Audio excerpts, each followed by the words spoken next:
सन्माननीय सभापती महोदय, स्वर्गीय लोकनेते दिबा पाटील साहेबांच्या नावाने ज्या विमानतळाचं लवकरच नामकरण होण्याची प्रक्रिया सुरू आहे, अशा पनवेल तालुक्यातल्या येऊ घातलेल्या आणि अंतिम टप्प्यात असलेल्या आंतरराष्ट्रीय विमानतळाच्या अनुषंगाने एक सुसज्ज शहर त्या भागात असावं आणि त्याचबरोबरीनं या सगळ्या भागातली 20 किलोमीटर रेडियस मधली जी काही डेव्हलपमेंट आहे ती नियोजनबद्ध पद्धतीने व्हावी यासाठी नैना प्रकल्प जाहीर केला गेला आणि सिडकोला स्पेशल प्लॅनिंग अथॉरिटी म्हणून त्यामध्ये जबाबदारी देण्यात आली। सभापती महोदय, 2013ला सिडकोला ही जबाबदारी दिली गेली। 2014ला या विषयाचा पहिला डीपी तयार झाला आणि त्या ठिकाणी तत्कालीन मुख्यमंत्री सन्माननीय देवेंद्र फडणवीस साहेब यांनी त्यामध्ये जातीने लक्ष घालून विक्रमी वेळेमध्ये 2016ला या डीपीला मंजुरी सुद्धा दिली। पण सभापती महोदय, त्यानंतर 12 वर्षाचा कालावधी उलटलेला आहे, पण या 12 वर्षामध्ये सिडको कोणतीही ठोस कामगिरी या विषयात करू शकलेली नाहीये। आपल्याला माहिती आहे की ज्या पद्धतीने कुंभकर्ण 6 महिने झोपायचा आणि त्यानंतर किमान 1 दिवस तरी उठून काम करत होता, पण सिडकोची अवस्था त्यापेक्षा वाईट आहे। 12 वर्ष सिडकोनी शेतकऱ्यांना देशोधडीला लावण्याचं काम केलेलं आहे। या ठिकाणी सिडकोची उदासीन मानसिकता आणि फक्त अर्थकारण असेल त्या ठिकाणी रस घ्यायचा हा विषय स्पेसिफिक प्रश्न घ्या। यामुळे त्या ठिकाणी सिडकोकडे 270 गावं जी पूर्वी होती ती काढून आता 94 गावं त्यांच्याकडे राहिले आहेत आणि बाकी सगळी गावं ही इतर प्राधिकरणांकडे वर्ग झालेली आहेत आणि त्यामुळे 12 वर्ष त्या ठिकाणी शेतकऱ्यांच्या जमिनी पडून राहिल्यात। सभापती महोदय, त्यांना स्वतःच्या जागेमध्ये कोणत्याही प्रकारचा विकास करता येत नाहीये।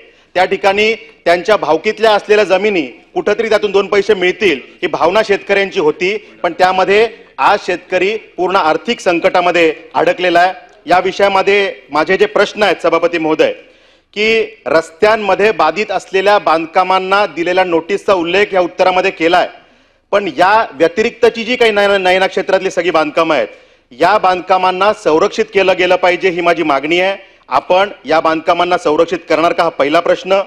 मूळ गावठाणा लगतच्या असलेल्या शेतकऱ्यांच्या बांधकामावरती त्यांच्या इतर शेतकऱ्यांचे 40% प्लॉट सिडकोच्या नियोजन विभागाने बसवलेले आहेत आणि हे यामुळे झालंय की जमिनीवर न जाता प्रत्यक्ष सर्वे न करता हे सगळे ड्रोनच्या माध्यमातून नकाशे बनलेले आहेत आणि त्यामुळे प्रत्यक्ष जागेवर जाऊन सर्वेक्षण करून यात आवश्यक बदल आपण करणार का हा दुसरा प्रश्न आहे। मूळ गावठाण लगत असलेल्या अस्तित्वात असलेल्या 2000 पेक्षा जास्त बांधकामं अशी आहेत की ज्यामध्ये सिडकोनी अम्युनिटीज टाकले आहेत, ओपन स्पेसची आरक्षण टाकलेली आहेत आणि यामध्ये 10,000 पेक्षा जास्त नागरिक आता राहत आहेत। अशा सगळ्या आरक्षणांना इतरत्र हलवून आपण त्या ठिकाणी आवश्यक ते फेरबदल या नकाशामध्ये करणार का। आणि सभापती महोदय, प्रश्न आहे की या योजनेत समाविष्ट नसलेली जे गावठाणा लगतची बांधकामं आहेत यांना नियमित करण्याकरता DCR मधल्या तरतुदींचा उपयोग करणार असं उत्तरात म्हटलंय, पण त्या तरतुदींमध्ये त्रुटी आहेत।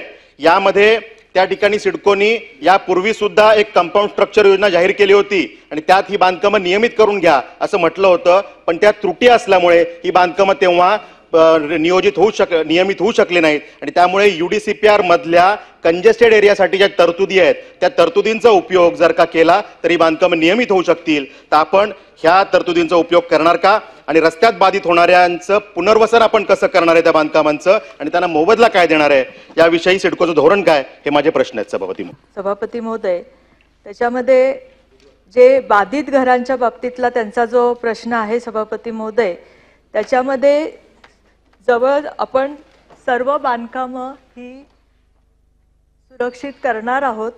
कुणालाही आत्तापर्यंत सिडकोनी कुणावरही कारवाई केलेली नाहीये।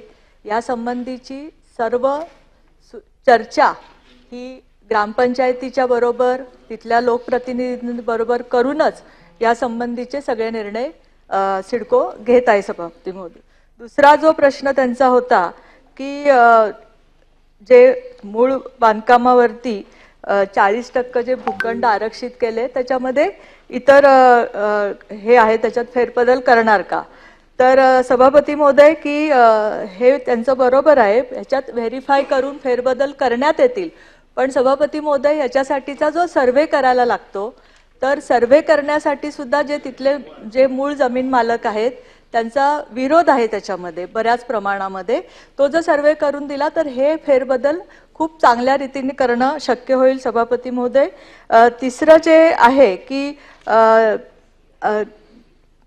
त्यांनी काय सांगितलं होतं, सिडकोनी बाकीच्या ह्याच्यावर ज्या त्याच्यावर आरक्षणं टाकलेली आहेत, तर सभापती महोदय जवळजवळ आपल्या ह्याच्यामध्ये 5,000 च्या वरती घरं होती आणि त्याच्यातल्या 3,000 घरांना आपण आता मूळ ह्याच्यामध्ये व्यवस्थित न्याय दिलेला आहे. उरलेले जे 2,000 जे 2-2,500 घराचा जो प्रश्न आहे की ज्याच्यामध्ये सदस्य म्हणतायत तसा विषय आहे, तर त्याच्या संबंधीची पण चर्चा चालू आहे. आपण कुणालाही निष्कासित त्याच्यात करणार नाही सभापती महोदय. त्याचप्रमाणे डेन्सिटीच्या ज्या तरतुदी UDCPR मध्ये असतात त्या UDCPRच्याच तरतुदी आपण सिडकोच्या ह्या नैनाच्या ह्याला लागू केलेल्या आहेत आणि डेन्सिटीच्या ह्याला पण आपण त्याच तरतुदी लागू करू सभापती महोदय. आणि रस्त्यात जे रस्ता जिथून जाणार आहे तिथल्या बाधित होणाऱ्या ज्या बांधकामं आहेत त्या संबंधीचा निर्णय पण जसं मी सांगितलं की जी ही मीटिंग आमची होती आता ग्रामपंचायत आणि सगळे तिथल्या लोकप्रतिनिधींबरोबर चर्चा झाली आहे, ती चर्चा चालू आहे, त्याच्या संबंधीचा निर्णय सगळ्यांना विचारात घेऊन करण्यात येईल. ज्या पद्धतीनं मंत्री महोदयांनी सांगितलं की ही सगळी बांधकामं त्या ठिकाणी संरक्षित केली जाणार आहेत, तर माझा प्रश्न आहे की या विभागामध्ये संपूर्ण नैना क्षेत्रामध्ये खरेदी विक्रीचे या घरांचे सगळे रजिस्ट्रेशनचे व्यवहार बंद आहेत आणि त्यामुळे अनेक नागरिकांना याचा त्रास होतोय. त्यामुळे ते व्यवहार आपण सुरू करण्याचे, रजिस्ट्रेशन करण्याचे त्या ठिकाणी निर्देश देणार का?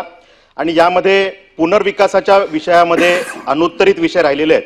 नैनानी हात म्हटलंय की आम्ही 0.3 FSI पुनर्विकासासाठी वाढीव देणार, पण 25-30 वर्षापूर्वीच्या या सगळ्या इमारती आहेत आणि त्या आता मोडकळीला आलेल्या आहेत आणि त्यामुळे मागच्या 2 वर्षापूर्वी या ठिकाणी सुकापूरमध्ये एका 12 वर्षाच्या मुलाचा त्या ठिकाणी मृत्यू झाला, स्लॅब कोसळून त्या ठिकाणी ही दुर्दैवी घटना घडली.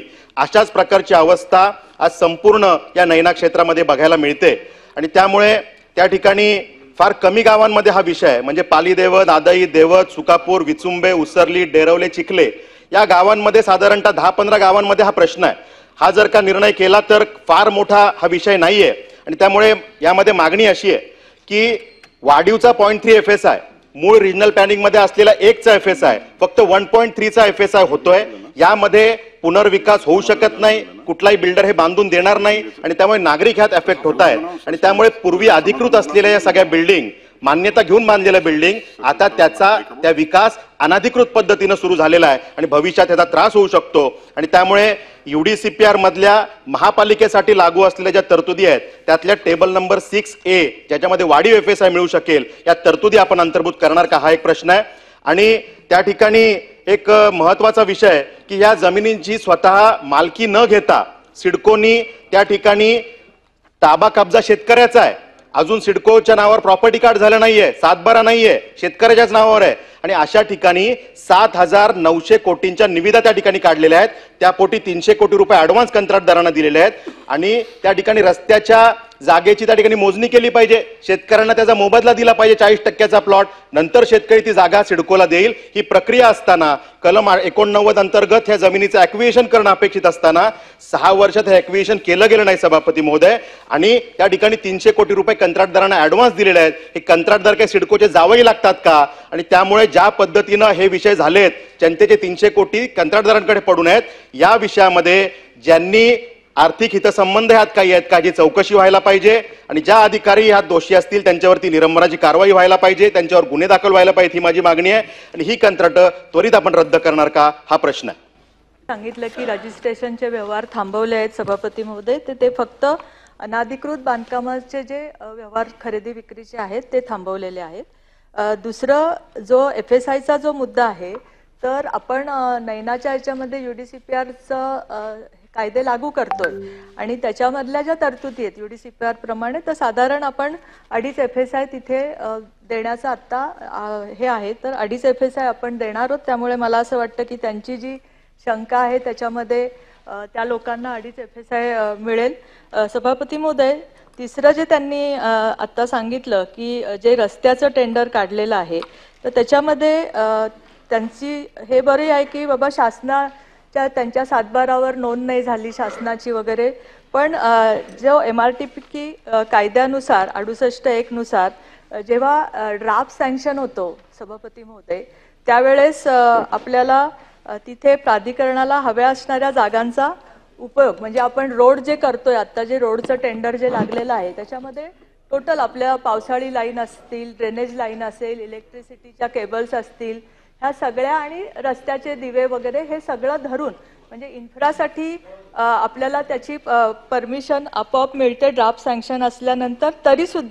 तरी सुद्धा सभापती महोदय की जेव्हा आपण इम्प्लिमेंटेशन करायला जातो ज्या वेळेस इम्प्लिमेंटेशन करताना रोड ताब्यात घेण्यासाठी या सगळ्या ज्या हे करायला लागतात तर सभापती महोदय आपण जेव्हा या टीपी स्कीम मंजूर केल्या तर 12 टीपी स्कीम मंजूर केल्या. त्यातल्या पहिल्या 1 ते 7 ज्या होत्या त्याला आपल्याला मंजुरी मिळाली आणि 7 ते 12 ज्या 8 ते 12 ज्या आहेत त्या आता लवादाच्या निर्णयासाठी राखीव आहेत म्हणजे लवादाकडे त्याच्या हरकती सूचनाच्या वगैरे हे चालू आहे. तर सभापती महोदय याच्यामध्ये जी पहिला जी टीपी होती त्याच्यातले रस्ते ऑलरेडी तयार पण झालेले आहेत आणि 1 आणि 2 त्याच्यामधल्या ज्या बाकी भूखंडाची जी मालमत्ता पत्रके वगैरे ती वितरित करण्याची पण प्रक्रिया सुरू आहे. उर्वरित म्हणजे 7 पर्यंत जे आपल्याला सँक्शन मिळालेली आहे त्याच्यातली पण आपण प्रॉपर्टी कार्ड आता वितरित करण्याची आपली हे चालू आहे. त्यामुळे रस्ते जसं आपण म्हणतो की टीपी करताना पहिलं आपल्याला आरपी करायची परमिशन असते त्याप्रमाणे प्लॅनिंग करून हे टेंडर आणि ह्याच्यात 149 रस्ते होणार आहेत. सभापती महोदय आणि मला एक गोष्ट ह्या निमित्ताने इथे सांगायची की नैनाचा जो पहिल्यापासून जो प्रोजेक्ट रखडला सभापती महोदय तो रखडलाच याच्यासाठी की आपण इन्फ्रा पुरवू शकलो नाही आणि मग लोकांनी आपल्याला जमिनी द्यायला नकार दिले आणि त्यामुळेच आपण ह्या टीपी तिथे योजना केली आणि त्याप्रमाणे आपण पहिला आरपी तयार करतोय आणि त्याच्यासाठीचं ते टेंडर काढलेलं आहे सभापती महोदय. तरी सुद्धा सदस्यांबरोबर नंतर त्यांना त्याच्यामध्ये काही शंका असेल तर आपण त्याची या ठिकाणी कोणत्याही बांधकामावरती कारवाई करण्यात येणार नाही. त्या सगळ्या बांधकामांना संरक्षित केलं जाणार आहे. मग त्या बाबतीमध्ये आपल्याला त्यांना खरेदी विक्रीचे रजिस्ट्रेशन सुरू करून देण्यासाठी अडचण काय? जर काही अडचण नसेल तर अनेक नागरिकांचा रखडलेला प्रश्न तो सोडवण्यासाठी हे रजिस्ट्रेशन होण्यासाठीचे काम सुरू होण्यासाठीचे निर्देश द्यावे हा पहिला प्रश्न आहे. या ठिकाणी सभापती महोदय मंत्री महोदयांनी सांगितलं की एकदा 68 खाली आम्हाला कन्सेंट मिळाला की ती जमीन आमच्या मालकीची होते. तर ही जमीन आमच्या सिडकोच्या मालकीची होत नाही, ती त्यांच्याकडे निहित होते. भविष्यात ती त्यांना मिळणार आहे हे खरं आहे, पण 7/12 किंवा प्रॉपर्टी कार्डवरती जोपर्यंत सिडकोचं नाव चढत नाही तोपर्यंत त्यांना अधिकृत अधिकार नाही तिथे टेंडर करण्याचा. आणि त्यामुळे इतकी घाई टेंडर करण्याचा काय आणि त्यामुळे ज्यांनी ते केलं त्यांच्यावरती काय कारवाई करणार याचं उत्तर आलेलं नाहीये. त्यामुळे ते त्यांनी सांगावं. आणि शेवटचा विषय की या विषयाचे जे जॉईंट एमडी आहेत त्यांच्याकडे अनेक चार्जेस आहेत आणि त्यामुळे हा महत्वाकांक्षी प्रकल्प त्यांच्या सगळ्या इतर कामामध्ये अडकलेला आहे. या प्रकल्पामध्ये काही फार अर्थकारणाला स्कोप नसल्यामुळे कदाचित त्यांचं दुर्लक्ष होतंय का हा पण प्रश्न आहे. आणि त्यामुळे यासाठी स्पेसिफिक जेएमडींकडे एवढीच जबाबदारी दिली जाणार का किंवा नवीन जेएमडीची नियुक्ती होणार का हा प्रश्न. की एमआरटीपीच्या ऍक्टनुसार या रस्त्याखालील जमिनी या सिडकोकडे निहित होतात आणि त्यामुळे आपण हे काम करणं अपेक्षित होतं जसं मी मगासपासून जे सांगतेय आणि त्यामुळे हे टेंडर काढलेलं आहे. आता त्याच्यामध्ये जे इम्प्लिमेंटेशन चालू आहे त्याच पॅरलली आपण ह्या ज्या सँक्शनच्या ज्या टीपीच्या सँक्शनच्या पण जी प्रक्रिया आहे मालमत्ता घेण्याच्या ॲक्विजिशनच्या ज्या प्रक्रिया त्या पण आपल्याला पॅरलली आपल्या चालू आहेत सभापती महोदय. आता त्यांनी जो प्रश्न विचारला की एमडींच्या बाबतीमध्ये पण त्याच्याबद्दलचं उत्तर मी आता देऊ शकत नाही सभापती महोदय. त्यांना नंतर त्यांनी तपासून घेऊन मी उत्तर देईल. लेटेस्ट अपडेट्स और ताजा तरीन खबरों के लिए टीवी1 इंडिया लाइव को सब्सक्राइब कीजिए और नोटिफिकेशन पाने के लिए बेल आइकॉन को दबाना मत भूलिए.